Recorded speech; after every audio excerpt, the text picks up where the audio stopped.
And yeah, so that's how I evolved as a reader over so many years.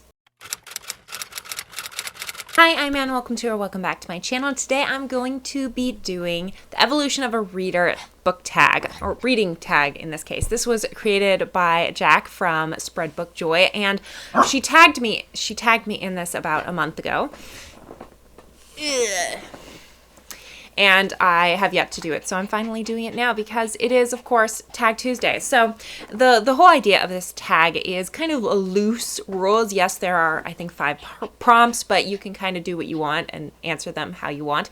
And so I'm going to answer them how I want. But basically, it's to look at your evolution as a reader, see where you kind of started as a reader and where you are now. So I love looking at the idea of like retrospection on how your life has been, and like thinking about what you did wrong, what you did right, kind of like a learning process, because life in a sense is all about learning and becoming a better person and kind of learning about yourself more. So the 5 questions, and I'm not going to answer them quite in order, are number 1, what do you read? How has your taste in books evolved? 2, how you read. Has the format of your reading changed much? 3, how much do you read? Do you read more/less than previously? When do you read? Has how often you read changed? 4, how has Booktube changed you as a reader? So, and then 5 is just tag some people. So I will just go through my upbringing as a reader. So I was born in a very heavy reader family. My father and mother mostly read sci-fi and fantasy when I was younger, and we had a big library growing up. My mom would take us to the library when we were very young, so I read a lot of picture books. My imagination was very, very fierce when I was a child, which makes sense because I started writing when I was like 6 or 7, these horrible stories. I mean, reading them back, they were absolutely horrible. But it really started my imagination going to read like more fanciful type books, fictional books, things where like animals can talk. And I remember having read The Magic Tree House or The Chronicles of Narnia at a young age, and that had a big impact on my imagination. Saying that, I feel like there was never a point in my life where I wasn't reading. So I have changed genres and formats of reading frequently. However, I've never really changed the fact that I do read. And I have changed how much I read. So for example, when I was younger, I would say up through high school, I had a lot more time to read. Not only was I required to read a lot for my school, but I also read a lot during my spare time. And that continued up through my first degree in college. For those who don't know, I have a 2-year creative writing degree, associate's degree, and then I took, I would say, 3 years off? 3 or 4 years off, and I got a job, and then I, like, for a year, I tried to write a book. I wrote that book, I tried to publish that book, and basically all the literary agents were, like, sending me back very generic emails. So I kind of gave up on that, which was kind of discouraging because that was like a whole year of my life where I was like working on that book and super serious. And since then, I've never really gotten back into writing significantly a lot. I don't know if I'll ever really go back to writing a lot, but when it came to reading, I never stopped reading. However, I would say that the greatest change to reading came after I graduated from my first degree at college. And that was when I started my blog. Before I started my YouTube channel, I was running a blog that was a domain website on WordPress where I basically wrote about books. I did reviews on books, I did book tags, I did basically what I do on this YouTube channel, just in written form. And I found myself really being drained of that, which is why I switched to YouTube, and I enjoy it so much because I found that, you know, in general, I've never waned in my interest of Booktube, like watching it, whereas with blogs, I really wane whether I like really want to read like a blog, because why would I read a blog when I can like read an actual book. So I think it was when I started my blog, and this would have been probably about 6 years ago. So I was in my early 20s, just graduated from my first degree in college, and that was when I started, I would say, much more actively reading. So before that, I was mostly reading whatever I wanted to read. So I read a lot of some fantasy when I was younger. That was probably my favorite genre. And then when I got to be a teenager, I really liked mysteries and historical books. I really got into history.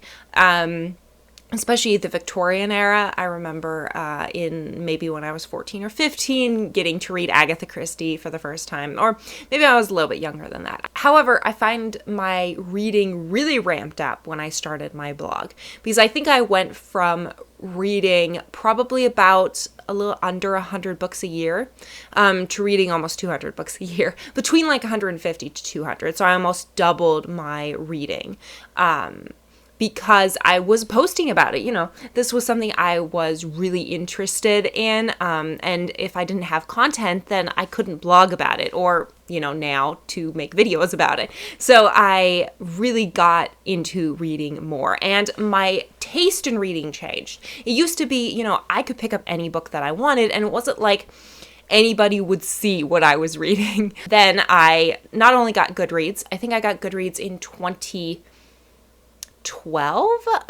So this would have been 10 years ago. Jeez, really? Maybe not. Maybe I didn't have it that far back, but and then with my blog and my YouTube, I found myself, especially early on in my blogging career, I didn't make money.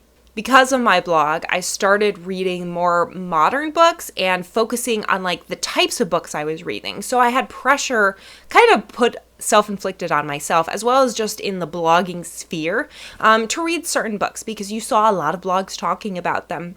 You saw other blogs getting a lot of views for certain types of posts, so you would do those posts. It's a little bit like, you know, YouTube is now, but so I found myself changing my reading habits and what I read and how much I read. And I think that was the point about 6 years ago, maybe a little bit closer to now, that I discovered audiobooks. When I was a child, we had a few audiobooks on tape. I remember having some Louis L'Amour audiobooks, and then we also had an abridged version of Lord of the Rings on audiobook. It was like a performance of The Lord of the Rings, but it was, I would say, mostly the full book, but it was abridged, so it wasn't like all the details. But for example, Tom Bombadil was in that, whereas most like movie retellings don't feature him. So I had been exposed to audiobooks before, but I'd never been exposed to ebooks before, and then I had rarely gotten into audiobooks. And so that all changed with my blogging, where I found myself able to read more, get access to different types of books. I remember maybe it was about 4 years ago that I really got into getting into audiobooks and getting into ebooks. But at the time, I didn't have a phone that actually could do ebooks, and I also didn't know about Libby or its predecessor, Overdrive. And so what I would do is I would borrow the ebook from my library and then read it on my laptop. And same thing with audiobook. I would listen to it on my laptop. And then I got my phone, and I got my phone 3 years ago now that could actually do that. And I never looked back.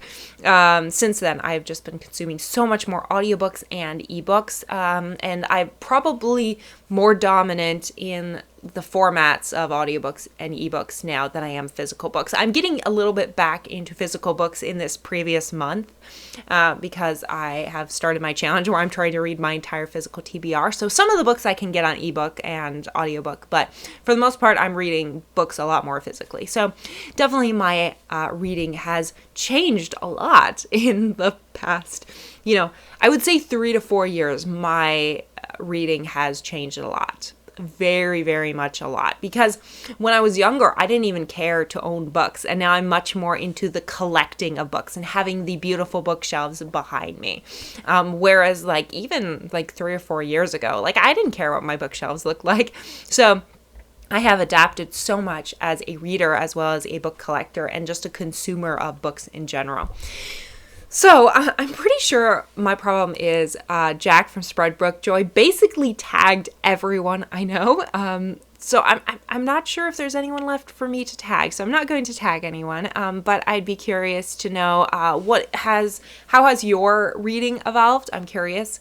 Being on Booktube, depending if you're a booktuber or not, how has that changed your reading habits? know I am highly influenced by a lot of the books that booktubers are reading. So if I see a few of my favorite booktubers reading a book, I will probably pick it up and read it just because I'm curious, especially if they've liked it. So I'm definitely influenced. But I'm curious to know your thoughts down in the comments. Thank you so much for watching. If you liked this video, like, subscribe, and I will see you all in the next video. Bye!